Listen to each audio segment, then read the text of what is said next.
city in the clouds. It is the future, you see. It's impossible to overstate the importance of Cloud City as a location in the Star Wars saga. Both from a narrative perspective as well as a behind-the-scenes watermark, Bespin is truly where the Star Wars films put on their big boy pants. Bespin wasn't yet another desert world, and it expanded the scope of the galaxy we had been introduced to in the original film. It revealed to the viewers other societies operating on the fringe of the Empire's reach that weren't part of the rebellion, and that in the Star Wars universe, entire cities could be suspended in the air rather than limited to terra firma. Cloud City showed us Han Solo's best friend, gave us hints about the history of the Millennium Falcon, introduced us to the concept of carbon freezing, and allowed the new bounty hunter Boba Fett to establish himself in our imaginations. Bespin was the location of our hero's capture by Darth Vader. It was the place where they realized Darth Vader wanted Luke Skywalker and not Princess Leia. It was where Leia admitted her love for Han Solo, where Han's best friend would sacrifice everything he'd built to save them, where Luke would confront Darth Vader for the first time and learn the haunting truth of his own origins. But Cloud City wasn't just a dramatic location, it was the epicenter for serious action as well, with arguably the best lightsaber battle in the entire saga taking place in the bowels of the industrial complex, at the same time as a blaster-laden escape in the claustrophobic corridors of the main city above. From a production design perspective, you can't do better than Bespin. Suspiciously serene, almost antiseptic Art Deco hiding a hellscape underneath the floors. The freeze chamber alone is impossible to forget, with its orange floor lighting with a dark blue wash beyond it in the midst of blinding amounts of steam. As staggering a set piece as it is, even the locations adjacent to it are equally impressive and memorable, despite in some cases only being on screen a few seconds. This world should have been a shoo-in for Star Wars toys for all of these endless reasons. But instead, Kenner gave us countless white plastic Hoth playsets and Yoda's Mud Hut, locations that could be easily simulated with white blankets or potted plants or the backyard. As for Bespin, Kenner tossed a tiny cardboard backdrop at us that looks like Cloud City's greatest hits in 2 dimensions, and the micro collection Bespin World, which was awesome, but it was literally Lilliputian. Such a great playset design wasted on tiny metal figurines, while Kenner's legendary action figures were given nothing comparable to interact with. It's a staggering pass by Kenner, and this anti-Bespin bias would infect Hasbro in the 1990s, when they bought the company and inherited the Star Wars license. The Bespin versions of the Power of the Force 2 figures took an eyebrow-raising amount of time to finally come out, and by that time it was clear Hasbro was out of the playset game by and large, preferring smaller vignette-style settings over actual interactive locations. Therefore, it was no surprise to me when Hasbro brought out the carbon freezing chamber in their Power of the Jedi line. The set was treated more like one of those gross-out toys to subject all your figures to, like the Slime Pit or the Terminator 2 Bioflesh Regenerator. The chamber was tiny and purpose-built for carbon trapping any figure of your choosing, and they added a massive missile launcher to aim right at the victim so they wouldn't run away. It was that stupid. The years rolled on, and I kept looking back at my childhood micro-collection Bespin World playsets and being more and more mystified by the continued lack of investment in a Cloud City playset by Hasbro. I flirted with the idea of making my own scaled-up micro Bespin sets out of wood, but I quickly realized I'm hardly the new Yankee Workshop, and when it's all said and done, wood has to be painted and ends up looking like, well, painted wood. As nice as that can be, it wasn't something I'd always envisioned for Cloud City. I wanted something that could truly sit alongside the vintage Kenner playsets and blend in with them. And I kept coming back to the micro collection sets. These were Kenner designs, just a different scale. But there had to be a way to bring them up to size. When Hasbro made their second Star Wars HasLab project another vehicle, while crapping out on an overpriced, under-engineered garbage diorama that revisited only the freeze chamber set piece yet again, I'd finally had it. Hasbro is bereft of imagination or ambition. Bespin likely will never happen under their watch. And I can already hear some of you guys now saying the Hasbro Bridge to Nowhere is accurate to the set, so what more do you want? Here's the thing. A set doesn't have to be a logical location. A set hints at a logical location. Those bridges literally went to nowhere because they only needed enough room for those actors to walk off camera. But the other end of that bridge, the other parts of that world, were on other sound stages. But sound stages don't have to actually link up logically. They just have to infer for the audience how those locations are connected. Whereas a playset in the classic sense has to logically put those things together in a creative way for children. That's why the configuration of the Death Star playset from Kenner doesn't look anything like the Death Star sound stages in the film, because those sound stages don't actually connect together. A playset has to take the creativity of those sets and make them into a cohesive landscape. I think a lot of toy collectors have gotten very adult, and you guys have forgotten what a toy is supposed to be. And in the case of these overpriced Hasbro dioramas, how far are we going to take this "it's accurate to the set, therefore it's an acceptable toy" excuse? I mean, why don't we just have piles of plywood and unused scrim just sitting right off on the edges of the playset? Why don't we have a 35mm camera and an operator there? How about a figure of a dolly grip pushing the dolly and another guy holding the boom mic? Why don't we just get a Peter Mayhew action figure who's keeling over from heat stroke? Oh, and we can have a Carrie Fisher action figure that's coming down off of her cocaine binge from the night before and she's being difficult, so let's bring in the Irvin Kershner action figure to try and talk her out of her anxiety attack. All I'm saying is, if we're going to go this far, you might as well just start begging Hasbro for a George Lucas, Gary Kurtz arguing over the budget 2-pack. The Hasbro playset may be accurate to part of the soundstage from the production of the film, but a soundstage does not make for a cohesive playset. As someone recently said, just because you're accurate, that doesn't mean you're interesting. And a playset should not only be interesting, but it should create an entire world from where they previously only hinted at one.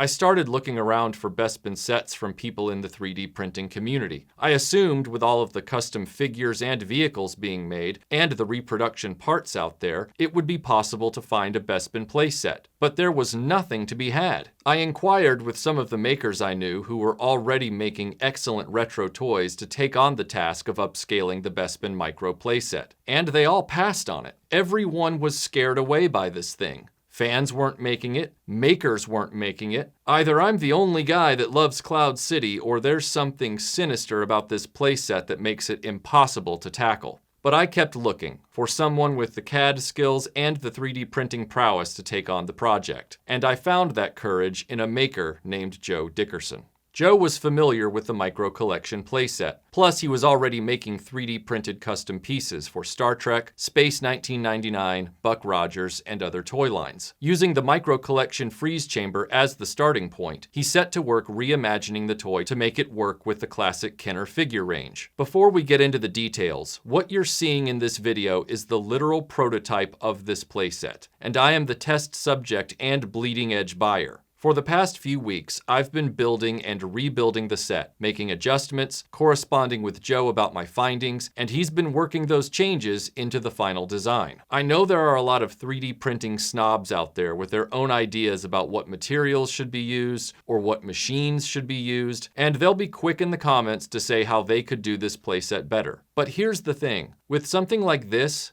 talk is cheap. Everything's better in a person's imagination, and if your imagination and your mouth is all you've got to show me, take a hike. Because if you truly had the superior skills to create Bespin, I'd have already bought it from you years ago. If you've done nothing, I'd advise you to say nothing. One playset in my hand is worth 40 of your imaginary ideas. Secondly, this playset was custom planned and built from the ground up. It is not a modification of that stupid Hasbro bridge to nowhere. It does not use pre-existing parts from other toys in its structure. If you're a snob about artisan pieces, or you just don't like the look of 3D printed material, again, show me your superior playset in physical form. I've already seen people preferring resin-based prints, failing to acknowledge that the weight and cost of a resin playset of this size would be financial deal breakers for most people. And I know some of you out there are already balking at the idea of anything costing more than the price of Hasbro's Bridge to Nowhere, which I find hilarious given how many of you were willing to throw close to $500 at a sail barge. I guess if Hasbro doesn't make it, the realities of material costs and labor are just thrown out the window with some of you, it seems.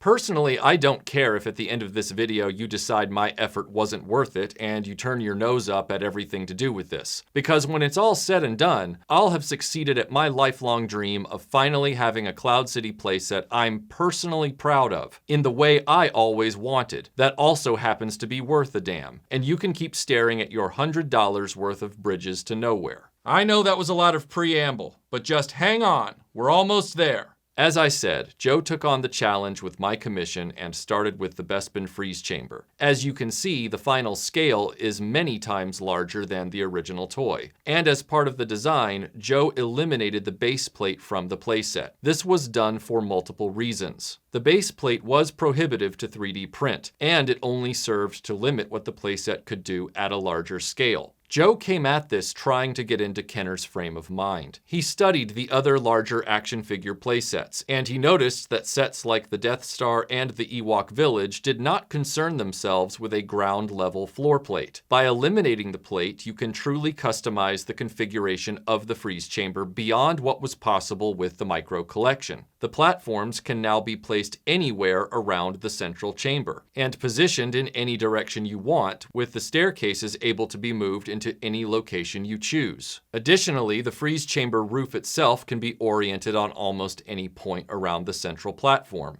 with the inset for the main staircase being the only potential exception. If you change the orientation of the roof, it eliminates the use of the freeze chamber gimmick, which I'll discuss in depth in a moment. However, if you prefer the roof piece elsewhere on the platform, the holes left exposed can be capped with pieces designed to look like the elevator plate Luke comes up through into the main chamber. You also have the option to display the lifter claw for the carbonite block or remove it. As I said, this is a prototype, and I'm sending the information back to Joe on needed changes and adjustments as I find them. One of the adjustments that's needed that I could not correct for here in the studio with my own abilities is the freeze chamber mechanism itself. It's intended to work just like the Micro Collection design. However, the engineering of it is presently in development and not yet functioning as a complete figure to carbonite swap. What is working nicely though is the general swap of the platforms at the higher position. At present, I can display either the carbonite platform or the Han Solo platform without any major teardown of the set. Joe also incorporated a simple adjustment system to allow for most of the available carbonite blocks to fit on the carbonite platform. Underneath the main platform, the lower cylinder is no longer surrounded by a large sticker like the Kenner version, but is now fully detailed, and it has both the sliding doorway and a Bespin window design built into it. Inside the lower cylinder base, you will have two different uses for the space. When using the carbon freeze effect, this area will be empty to allow the mechanism propeller to rotate without an impediment. However, if you're like me and you know the freeze chamber will mostly be locked in display mode with either Han or the carbonite, the lower chamber incorporates a notch for the wall bed in the Bespin prison cell, which is oriented correctly in relation to the doorway, so you can recreate Han's contentious meeting with Lando.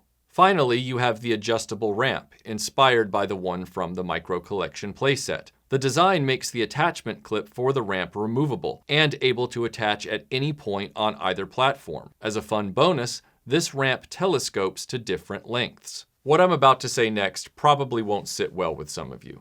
We live in a world where a mouse click adds to cart and next day shipping is almost a guarantee. Artisan products like this require an enhanced level of engagement from the buyer to really bring out their full potential.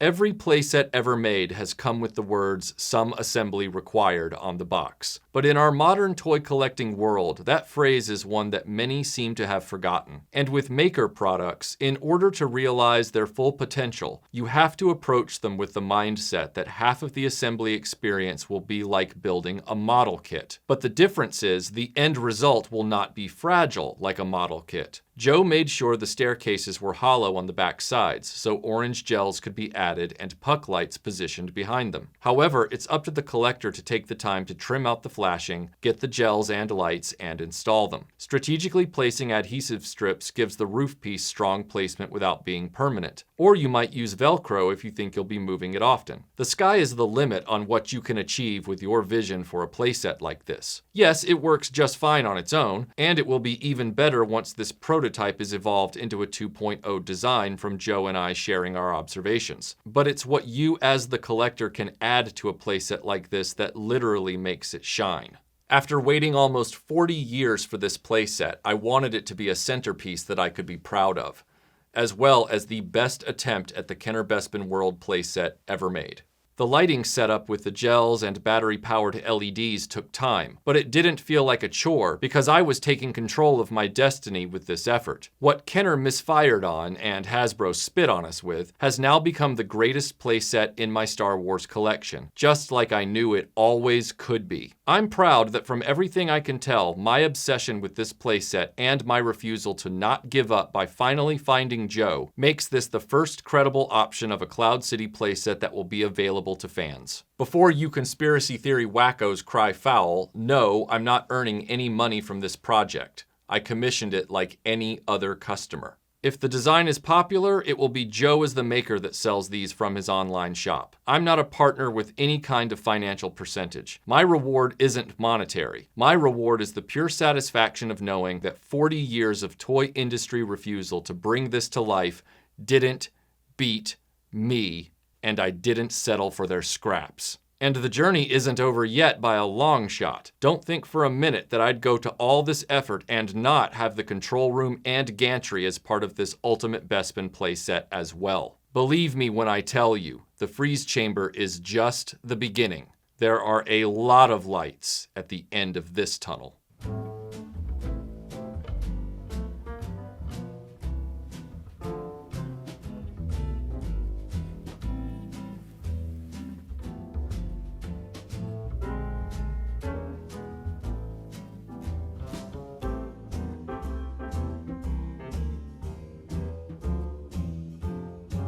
Wow.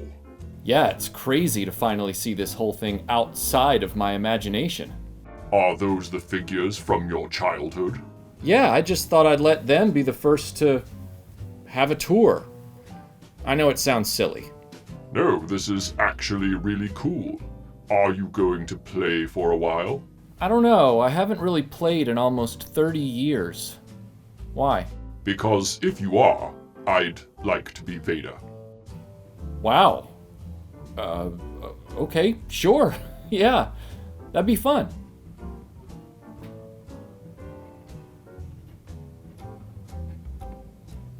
The Force is with you, young Skywalker, but you don't have a blue lightsaber yet. You'll find I'm full of surprises. A yellow lightsaber is a lame surprise, young one.